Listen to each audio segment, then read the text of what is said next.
ये आपका स्वागत है। मैं विवेक बिंद्रा, मोटिवेशन स्पीकर और बिजनेस कोच। थोड़ी एनर्जी तेज है। आज बात करूंगा सरदार मिल्खा सिंह की। इस वीडियो के बाद जिंदगी में आपका फोकस कभी घटेगा नहीं। याद रखिए, सरदार मिल्खा सिंह कोई रेस में तेज नहीं थे, वो भागते तेज नहीं थे। उनकी सफलता का कारण था उनके पास ना हर बार कोई ना कोई गोल था। पहली बार सरदार मिल्खा सिंह क्यों जीते? इसलिए नहीं जीते कि भागते तेज थे, इसलिए जीते क्योंकि उनको दूध का गिलास चाहिए था। कोच बोला उनको, ओए फटीग माफ हो जाएगा और एक्स्ट्रा डाइट के लिए बड़ा गिलास दूध का मिलेगा। रेस में भाग नहीं पा रहे थे, पेट में दर्द हो गया, नीचे गिर गए। दोस्त बोला, ओए भागो और दूध मिलेगा। और दूध दूध दूध दूध दूध दूध दूध दूध दूध दिमाग में ना एक क्लियर फोकस आ गया था। ये फोकस बड़ी कमाल की चीज है जी। फटीग छोड़ तरने दूध मिलेगा, दूध। जिधर आपका फोकस है आप वही बन जाते हैं। जहां आप फोकस करते हैं, जैसा focus is your life. Bill Gates बोलते थे, मेरी सफलता का कारण क्या है? मैंने बड़ी कम चीजों पे फोकस किया। और उसके बाद दूसरी बार रेस इसलिए नहीं जीते कि भागने में तेज थे, इसलिए जीते क्योंकि उनको इंडिया की जैकेट पहननी थी। फितूर सवार हो गया दिमाग में, इंडिया की जैकेट पहनूंगा। और जी मैं इंडिया की जैकेट पहनूंगा। चैंपियन मिल्खा सिंह हाजिर हो। थप्पड़ खाया इस चक्कर में, बेइज्जती सही इस चक्कर में। बाद में कई लोगों ने उनको पीटा भी, घपाव में घाव हो गए। सबने मना किया, रेस में मत भाग, लेकिन इंडिया की जैकेट, इंडिया की जैकेट। दिमाग में फितूर सवार हो गया, इंडिया की जैकेट चाहिए। त्रासदी ये नहीं कि आप गोल अचीव नहीं कर पाए, आपसे बात कर रहा हूं। आपकी जिंदगी की त्रासदी ये नहीं है कि आप गोल नहीं अचीव कर पाए। आपकी जिंदगी की त्रासदी तो ये है कि आप कभी गोल ही नहीं बना पाए। सरदार मिल्खा सिंह हर बार जीते थे क्योंकि दिमाग में गोल क्लियर हो गया था। तीसरी बार फिर रेस कब जीते वो जानते हैं? पाकिस्तान में हरा करके आए थे रेस वो। वो क्यों जीते जानते हैं? 45.9 का गोल उनके कोच ने उनको लिख के दे दिया था। उसके बाद ऑस्ट्रेलिया में क्योंकि बेइज्जती करा के आए थे, वहां हार गए थे वो रेस में। उस हार के बाद 45.9 दिमाग में छाप लिया। कोच ने कागज पे लिख के दे दिया एयर इंडिया के 45.9। गुरु नानक देव जी के नीचे चरणों में लिख के रख दिया 45.9। अब कुछ नहीं दिख रहा आसपास। और क्या हो रहा है आसपास? पहाड़ों पे गए प्रैक्टिस करने के लिए, वो प्रैक्टिस करी। कोच ने पीट पीट के प्रैक्टिस कराई। लेट गया नीचे, खून निकल आया मुंह से, भाग भाग के उठ नहीं सकता था। सरदार मिल्खा सिंह का कोच बोला, वापस कर मेरे को, अब मुझे वो पेपर वापस चाहिए। I want that paper back। फिर खड़ा हुआ, तू है आग मिल्खा, भाग मिल्खा।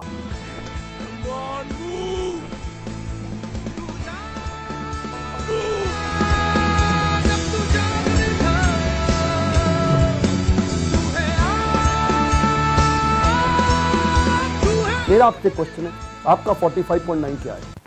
इस वीडियो को ऐसे नहीं सुनना, लिखो, अभी लिखो। ये आपसे बोल रहा हूं, आपसे। फायदा नहीं, क्यों टाइम वेस्ट कर रहे हो अपना? अगर अपना 45.9 डिसाइड नहीं किया, मेरा अपना डिसाइड हो चुका है, मैं कर चुका हूं। आपसे पूछ रहा हूं, कैसे अरुणिमा सिन्हा माउंट एवरेस्ट पार कर गई? 8848 की हाइट उसको पार करनी थी। इसका 45.9 सेकंड क्लियर था। आपका गोल क्या है? हर बार वो रेस ऐसे ही जीता। पाकिस्तान में भी जब रेस हरा के आया ना, तो उसके मन में लक्ष्य था कि मेरे नाम पे एक दिन देश में छुट्टी होनी चाहिए। अपनी गर्लफ्रेंड को प्रॉमिस किया था उसने। तू देखना बीरो, एक दिन तेरे मिल्खा के नाम पे भी छुट्टी होगी। वो गोल क्लियर हो गया ना दिमाग में, है जी। पाकिस्तान में जाकर के हरा करके, और ऐसा हराया, फ्लाइंग सिख का नाम पड़ा उसका। अब मिल्खा सिंह का दूसरा लेसन पकड़ते हैं, आइडेंटिफिकेशन ऑफ डिस्ट्रैक्शन। ऑस्ट्रेलिया में प्री क्वालिफाइंग रेस में हार गया था। जानते हैं क्यों? क्योंकि ऑस्ट्रेलिया पहली बार गया था, गोरी गोरी मेमे देखी थी, डिस्ट्रैक्शन हो गया। उसको शाम को पार्टी में ले गए और वहां पे गाना गाने लगे, वुलमुल वुलमुल वॉन्डर, वुलमुल वुलमुल ओए।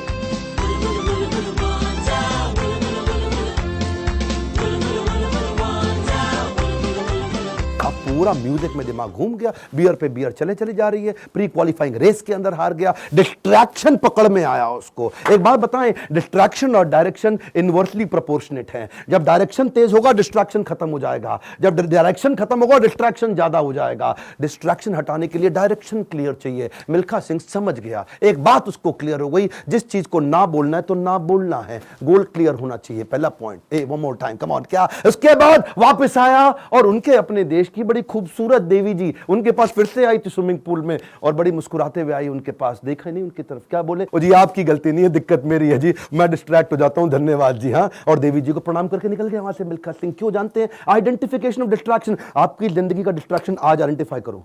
इस वीडियो को देख के टाइम वेस्ट नहीं करना, लिखना है। लिखिए, कम ऑन आपसे बोल रहा हूं, आज लिख लो डिस्ट्रैक्शन क्या है। आज बड़ा डिसीजन लेना है आपको। अपने नो सोशल मीडिया रिचुअल्स बना लो। सोशल मीडिया कितना यूज करना है वो आप पहले ही डिसाइड कर लो। एक ट्वीट, एक ईमेल, एक नोटिफिकेशन, एक शेयर चैट, एक टिकटॉक का गाना, ऐसा ऐसा करके। पिछली बारी बताया था ना आपको नेपाल वाले वीडियो में, तेरी प्यारी प्यारी अखियां,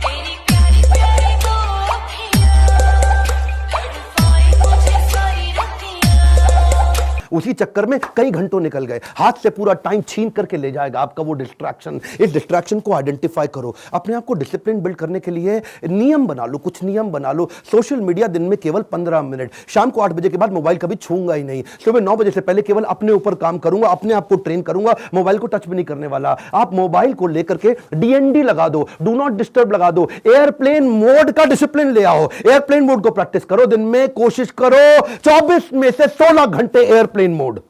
अगर इस प्रकार की प्रैक्टिस बिल्ड कर ली, आ जाएगा कम समाधि का फोकस। आज मिल्खा सिंह ने यही किया, डिस्ट्रैक्शन आइडेंटिफाई किए, किसी को डिस्ट्रैक्ट नहीं करने दिया। फाइनल रेस से पहले पाकिस्तान में सामने वाले का कोच बोला, मिल्खा सिंह तुम्हारी आखिरी रेस साबित हो सकती है। क्या बोला मिल्खा सिंह? दौड़ूंगा भी वैसे ही। मिल्खा सिंह, ये आपकी जिंदगी की आखिरी रेस साबित हो सकती है। दौड़ूंगा भी वैसे ही। बिल्कुल डिस्ट्रैक्ट नहीं हुआ। उन्होंने इसको कई बार डिस्करेज किया, डिस्ट्रैक्ट नहीं हुआ। अब ना लड़कियों से डिस्ट्रैक्ट हुआ, ना ओपोनेंट से डिस्ट्रैक्ट हुआ, भयंकर फोकस, जीत गया। तीसरा रूल मिल्खा सिंह का, रेज योर स्टैंडर्ड। एक कमांड, क्या तीसरा लेसन? Raise your standard. पहले मिल्खा सिंह जब रेस के लिए भागता था, बनियान निचोड़ता था मग्गे में, बाद में बनियान निचोड़ने लगा बाल्टी में। इतना पसीना निकाल दूंगा कि बाल्टी में निचोड़ूंगा। बदल दिया जी, मग्गे से पहुंच गया बाल्टी। Raise your standard. आप आज जो भी कर रहे हैं, come on, keep improving yourself. Prove नहीं करना है, इंप्रूव करना है, कंटिन्यूअस इंप्रूवमेंट। कम ऑन, क्या continuous improvement? Regular practice, solid discipline. कोई भी लक्ष्य इंसान के प्रयासों से बड़ा नहीं है। हारा तो वो है जो इंसान कभी लड़ा नहीं है। लड़ना पड़ेगा आपको। कपिल देव कहते थे सुबह 4 बजे उठने का टाइम नहीं है, स्टेडियम पे होने का है। कमाल, क्या सुबह 4 बजे उठने का टाइम नहीं है, स्टेडियम पे होने का है। लर्निंग बहुत बड़ी है। मिल्खा सिंह ने स्टैंडर्ड अपना ऊपर कर लिया, अपना स्टैंडर्ड चेंज किया। आपको भी स्टैंडर्ड चेंज करना पड़ेगा। और ब्रूस ली कहता था, मुझे उससे डर नहीं लगता जो 10,000 तरीके से किक चलाता है, लात मारता है। मुझे डर उससे लगता है जो एक किक को 10,000 बार प्रैक्टिस कर लेता है। उसकी किक जब पड़ेगी तो मैं गिर जाऊंगा। अरे आपको प्रयास करना है, ये आप ही को करना है, कोई आपकी मदद नहीं करेगा। क्यों भरोसा करता है गियरों पर, जब चलना है तुझको अपने ही पैरों पर। और एक बोनस लेसन सरदार मिल्खा सिंह की लाइफ से और सुन लीजिए। आखिरी तक सरदार मिल्खा सिंह, याद है मूवी के अंदर आर्मी में पवन मल्होत्रा सरदार जी जो बने थे, उनके वो कोच को आखिरी तक छोड़ा नहीं उन्होंने। आखिरी तक उस कोच को अपने साथ चलाए रखे। सब पीठ पर आपकी थपकी है, हुटुई पे लात का नतीजा है गुरुजी। कोच, मेंटर, गाइड, काउंसलर जिंदगी में बड़े इंपॉर्टेंट है।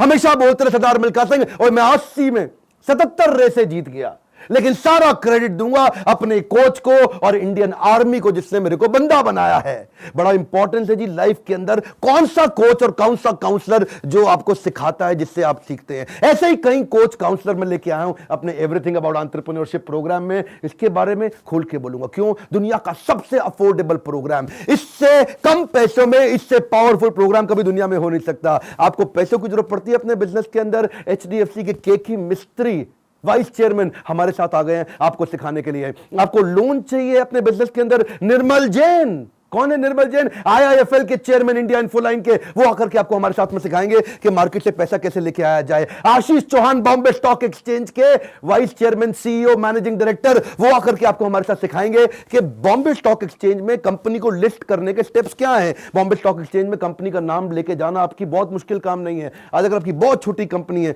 2 करोड़ का भी टर्नओवर है, 50 लाख का भी टर्नओवर है, तो भी आप लिस्टिंग कर सकते हैं। SME लिस्टिंग की ऑप्शन आ गई है। रिदम देसाई, मॉर्गन स्टैनले के मैनेजिंग डायरेक्टर हमारे साथ आ गए कि कौन से देश के अंदर बिजनेस करना आसान है। आपको आकर के कोचिंग देंगे। मैं सारे नाम लूंगा, वीडियो लंबा हो जाएगा। बहुत बड़ी लिस्ट हो गई है हमारे साथ। अब देश भर के हम लोग पावरफुल अरबपतियों को अपने साथ में लेके आए हैं जो आपको कोचिंग देंगे। स्टूडेंट्स के लिए 750 रुपए महीना, एंटरप्रेन्योर्स के लिए 1500 रुपए महीना। एक रिक्वेस्ट और करूंगा, सरदार मिल्खा सिंह की ये लाइफ बहुत इंस्पिरेशनल है। मैं चाहता हूं सरदार मिल्खा सिंह जिसको लोग भुला चुके हैं, उनका वीडियो शेयर करिए पूरे देश के अंदर। कई मिल्खा सिंह खड़े हो जाएंगे। हमें बिजनेस में भी मिल्खा सिंह चाहिए। पहला रूल गोल चाहिए, दूसरा रूल डिस्ट्रैक्शन हटा दो, तीसरा रूल अपने स्टैंडर्ड बड़े कर दो, और चौथा रूल कोच बड़ा जरूरी है। हमारे साथ जुड़े रहने के लिए, वीडियोस को लाइक करने के लिए, चैनल को सब्सक्राइब करके बेल आइकॉन हिट करने के लिए, नीचे अपनी रिक्वायरमेंट देते रहने के लिए आप सबका प्रेम पूर्वक मुस्कुराहट के साथ बहुत बहुत धन्यवाद।